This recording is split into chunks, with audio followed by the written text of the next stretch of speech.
Assalamualaikum warahmatullahi wabarakatuh.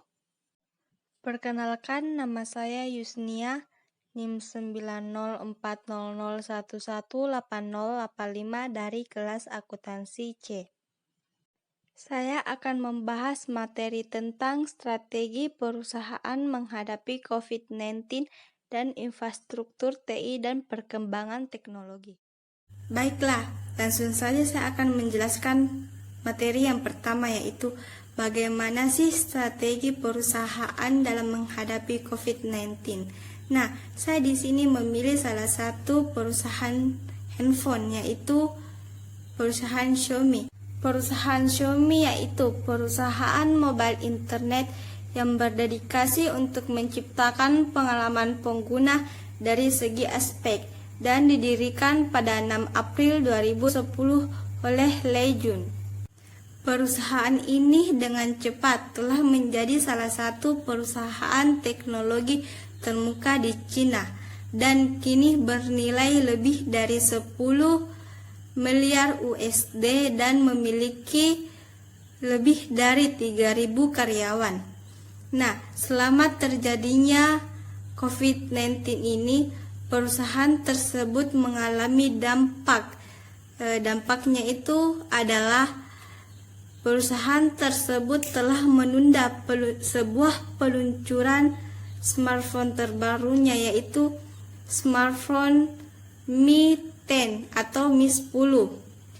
Dan Perdana Menteri India yaitu Narendra Modi telah memutuskan untuk menerapkan kebijakan lockdown untuk para karyawannya selama 21 hari untuk mengurangi jumlah penyebaran COVID-19. Selama COVID-19, perusahaan tersebut telah mengajukan sebuah pinjaman kepada bank sekitar 57,4 miliar yuan atau sekitar 112,6 triliun. Perusahaan tersebut juga telah mengirim bantuan berupa 100 masker dan 200 alat pengukur suhu tubuh untuk para petugas medis di Indonesia dalam pandemi COVID-19 ini. Nah, itulah tadi materi tentang bagaimana sih perusahaan menghadapi COVID-19. Selanjutnya, saya akan beralih ke materi yang kedua, yaitu infrastruktur TI dan perkembangan teknologi.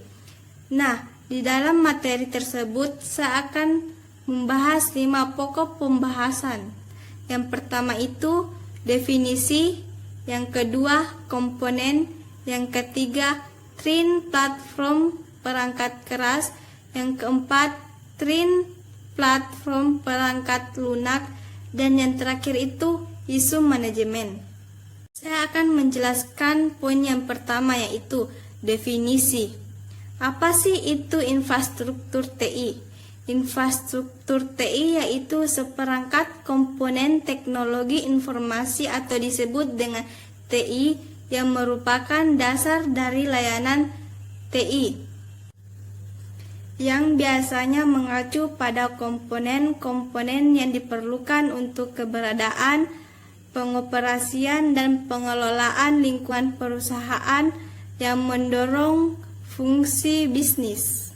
2. Komponen. Infrastruktur TI terdiri dari beberapa komponen, yaitu hardware, yang artinya perangkat keras atau biasa disebut dengan adanya fisik.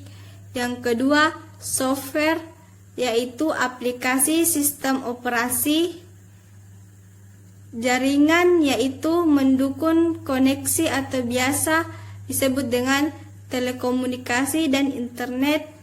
Dan yang terakhir itu fasilitas lain, yaitu keamanan infrastruktur TI. Yang ketiga yaitu trin platform perangkat keras. Bagaimana sih tren hardware bisa merubah bisnis?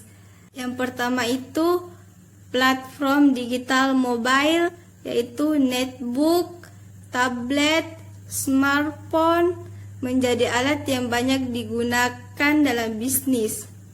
Lebih mudah digunakan bagi para karyawan dan lebih dekat dengan konsumen. Yang kedua itu virtualisasi atau cloud computing, artinya itu akses internet tanpa batas waktu dan tempat. 3. Green accounting, yaitu meminimalisir dampak IT bagi lingkungan seperti proses hemat energi. 4. Komputasi otonom, yaitu sistem dapat menyesuaikan, melindungi, serta memperbaiki diri sendiri. Pembahasan selanjutnya yaitu tren platform perangkat lunak.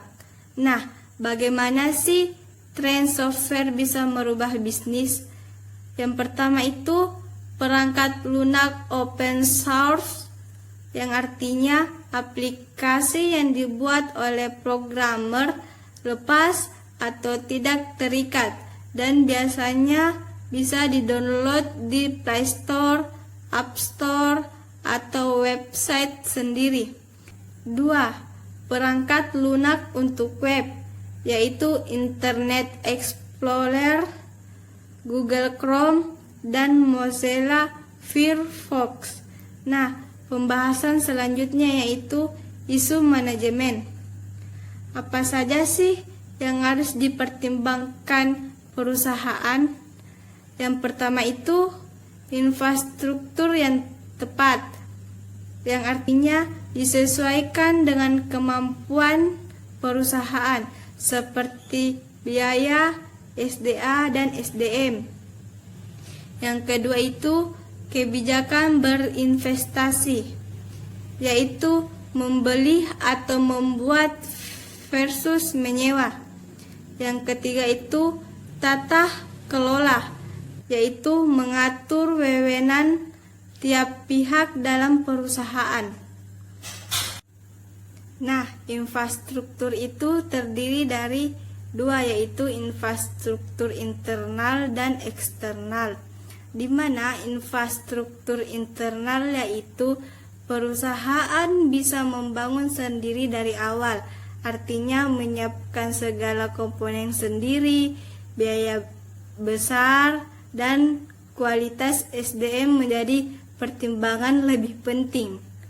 Dan infrastruktur eksternal itu perusahaan bisa menyewa jasa perusahaan lain, biaya tidak sebesar pembangunan sendiri, dan resiko keamanan data menjadi pertimbangan yang sangat penting. Nah, itu saja dua materi tadi yang saya jelaskan. Assalamualaikum warahmatullahi wabarakatuh.